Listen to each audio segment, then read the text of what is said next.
boys always have something to say about the Toronto Blue Jays, but today, we're talking about something else. I'm your host, Nicholas Playlock. And I'm your host, Adam Peddle. And today, guys, yes, we are going to be talking about the top 5 starting pitcher trade targets coming this trade deadline in the MLB. Before we get into it, guys, make sure to like, comment, and subscribe. And this video is brought to you by Monkey Knife Fight. Use code TODAYJAYS to get discounts and deals that you'll see throughout the entire video. All right, Nick, let's start it off. Let's start off with number 5 on our list that a lot of teams are going to be wanting coming this trade deadline. Yep, number 5 is Tyler Mahle. He is a Cincinnati Red. In case you didn't know, they were really bad. Through the first, 20 games of the season, they won, 3 of them or something stupid. Yeah. They picked it up a little bit since then, but, there are no aspirations whatsoever about competing for a very, very long time. And Tyler Mahle, being on a 2-year deal, seems to make sense as a dude who would like to get shipped off. Yeah, absolutely. And he had a great year last year that really started turning some heads in the MLB. He started out this year actually kind of rough. And it was ass for a little while. It was pretty there. ass. It was pretty doo-doo. In April, 6.45 ERA. Then it slowly started to get better. May, 4.88 ERA. And then in June, he has a 2.94 with a complete game shutout in the month of June. So Tyler Mahle should be ready for a team looking to compete coming this trade deadline. Well, it kind of just sounds like he's taking a bit of a slower start at things, and now it's really we're in the rhythm of the season right now, whereas opposed to some other guys, Toronto Blue Jay players just can't seem to figure it the fuck out. And that's why I think the Toronto Blue Jays might actually be a good team to go after Tyler Mahle. I think especially because not only would he fit into this squad really well, but we've even been in conversations with him before. I know that our management has been on the phone looking at Tyler Mahle, and I feel like because Luis Castillo is there, and spoiler alert, he might be coming up later on this list. No. But because Luis Castillo is a Cincinnati Red, it's almost Tyler Mahle's getting overshadowed by that, and because of that, I feel like you might be able to get him at a decent discount if you didn't want to pay up for a dude. You know? Especially because his recent performances kind of hidden. I mean, I'm sure the GMs know that his recent performances have been pretty darn good, but 4.53 ERA versus what would be a Luis Castillo much better, right? So it's just easier to negotiate. Easier, So it's you might be able to get a bit of a deal on Tyler Mahle rather than somebody else. So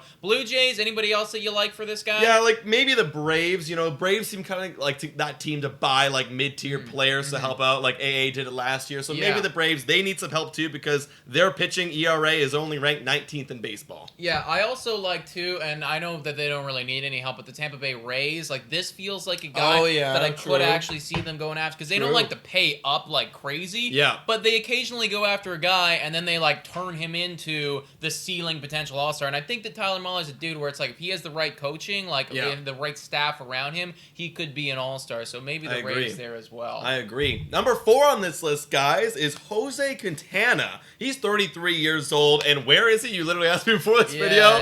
He's on the Pittsburgh Pirates this year, guys, and putting up a good year. Dude has a 3.60 ERA. Granted, the whip's a little high, 1.314, but we know from the Toronto Blue Jays fans, we're not really complaining about that. That's a pretty darn good season. No, I mean, I feel like Quintana's he's doing well enough for the Pittsburgh Pirates where it's this is enough to flip. And 100%. Not he's a 33-year-old guy. We have no aspirations about competing anytime soon at all if you're a Pittsburgh Pirates fan. You were even talking about trading away Brian Reynolds, a potential all-star, right? So I think that a 33-year-old Jose Quintana who's just squeaking out one more decent year, it's just he has to go. And you know what? He has to go. They need to sell him soon because in June, his ERA is inflated. He has an ERA of 5.63 in June. So time to go. Literally, it's if I was Pittsburgh, I'd be hey guys, Jose Quintana's doing pretty good this year. Check him out. Yeah. So I could totally see him going. And honestly, to pretty much anywhere. Yeah. Even a good team who's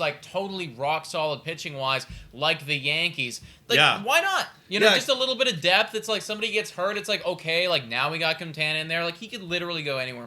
Literally used to eat innings when it comes September when those arms are getting tired. And you know what? You said Rays. Hell, I could see this guy being a Rays. 1,000%. Not as old as Rich Hill, but reminds me of Rich Hill. Yeah, a little bit, dude. A little bit. Number 3 on this list, we got Martin Perez on the Texas Rangers. Texas Rangers, shockingly, I think, are second in their division right now. Yeah, they are. That's ridiculous. Really not, weird. Not that it even matters, because they're still below 500, and, like, let's not get any fallacies going on here, guys. They are not a playoff contending team. I know that they thought that they were in the offseason. I hope that they have learned their lessons since then. Martin Perez needs to go, and based on his performance so far, he's actually performing the best out of any dude on this list. They might be able to fetch like a decent amount for Martin Perez. Yeah. The 1.96 ERA, like that is shocking for a guy who played for Boston only last year and was not good. He was not good for years on Boston. Now all of a sudden he's amazing. I think and this is going to be an argument too that a lot of teams might be able to buy a little bit cheap on Perez, 100%, just because of the history, the track record really isn't there. I mean, I see a team like the Cardinals going out and getting Perez. Sure. Cardinals are 12th in all of MLB in starting ERA. Now that sounds pretty good, but when you're factoring in like you are a playoff team, that's like kind of in the bottom of the barrel. That's not elite, especially when all of those other playoff teams have better than that pitching wise. Yeah. And their offenses are going to be top 5, top 8. You know, it's like you look at the Yankees, you look at the Dodgers, like my 12th ranked ERA pitching is not going to stack up against the top 3 offense in baseball, right? Right. I think that the Blue Jays too, it's like if anybody's on this list who I really like for us, it would be a Martin Perez. He's on a 1-year deal. 1-year deal. Right? Exactly, right? Like, if he misses, okay, whatever, no harm, no foul. We give up some mid-tier prospect for him. We shoot our shot. At least, you know, we calm down the fans. We know that the management has our back. Everyone's kind of happy. We hope that he continues doing what he's doing. Right. But at the very least, if he doesn't, it's not the worst L in the world. And let's say he goes next year, which he probably will, and then it's like, all right, well, Jose is still going to be there. Kikuchi's still going to be there. You guys turn it around this year. Let's get a little Band-Aid now. Yeah, exactly. Like, just a tiny, like, you know that meme where it's just like the duct tape? Yeah, exactly. Jose Quintana. Just like fix it for a little while there, guys. Yep. Number 2 on this list, we got Frankie Montas. Now we're getting into the big boys, and this one is going to cost up. I think that he might be the most expensive piece 100%. to acquire on this list, especially because the Oakland Athletics, they have been receiving calls for Frankie Montas. They've been on the phone about this dude for probably more like a year and a half now. They've been getting calls about him. And the price just hasn't been right. They want a lot for him, and I mean, I guess it. You know, he's really good. You should get a lot, man. Other than 2020, this guy has been an ace type of pitcher. This year, 3.21 ERA, a whip close to 1, and lots of innings. Good amount of strikeouts. Now, I think someone like Frankie Montas is going to be targeted by big players. The San Francisco Giants, the Mets. The Mets for sure. Yeah. But I'm going to lean more towards the Giants just because the Mets already made a trade with Oakland. I feel like, I don't know, you don't see it too often where like one team who's sells all their pieces to one team. Maybe that's just me thinking that way, but it could easily happen. It's possible, dude. If they have like a really good trade relationship, I get that it's possible. I also think like Dodgers, like this is a total guy that the Dodgers could go out and just scoop up. And if the Cardinals really want to get crazy with it, like this would be a dude I think that they could, like, this is the big piece for them. This would be the big piece. They go out, they kind of pull what the Toronto Blue Jays did, sign him to a long-term deal, because this is another guy, it's like, you trade for Frankie Montas, I feel like you want to lock him down. Like, you don't want to, like, he's 29 years old, right? You don't want to trade away a bunch of prospects and then have him dip in a year and a half. You get him, it's like, hey, you're going to be on our team for 5+ years after this. Like, let's get it in ink, right? I also want to point out, too, his expected ERA is, like, right next to his actual ERA, which is just, like, you just love to see it. Eat that up, right? It's, like, no red flags here whatsoever. Number 1 on this list is Luis Castillo. He is a Cincinnati Red, 29 years old. Now, he reminds me a lot of a Jose Barrios. 100%. In terms of like his career numbers too, just the way he's been so consistent. Yeah. And Luis Castillo, however, this year has a 3.71 ERA, which is a little bit higher, but still, you got 2 years of control. He's a great pitcher. You got good wipeout stuff.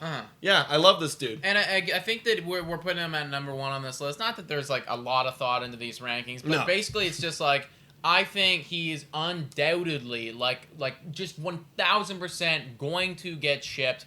You're not ever going to get more than you are right now for Luis Castillo if you're the Reds. So if you don't have an extension in the works, which you'd think would have already been reported on, which you think might have already happened at this point. Reds don't want to spend money. This is a guy that they've been on the phone about for a long period of time. Luis Castillo is going to go. He's going to fetch a pretty penny, and then whatever team gets him, you got to think is going to do the same thing that they did with Jose Barrios and lock him up. Maybe they'll be smarter and pay him less money because, you know, that contract's looking a little bit doo-doo right now. But Luis Castillo, like, and on any good team, exceptional number 2, exceptional number 3. Like, you're very, very happy to have this guy in the rotation. Yeah. Where do you think he's going to go? My take is the Mets, because the Mets have been dealing with a lot of injuries. Scherzer, DeGrom is working his way back. I think the Mets make a lot of sense. I mean, they added Bissett from Oakland. You add Castillo from the Reds. It's like you're kind of taking everyone's aces and just piecing them into your rotation. Yeah, that's my guess. They're going to make a move. They also traded with the Central last year. I don't know if that has any like weight to it, but they traded for the Cubs for Baez, so maybe they trade like with the Reds, who's also in the NL Central. Yeah, I could totally see that too, dude. Also, shockingly, some rumors like Twins have been on the phone about this guy,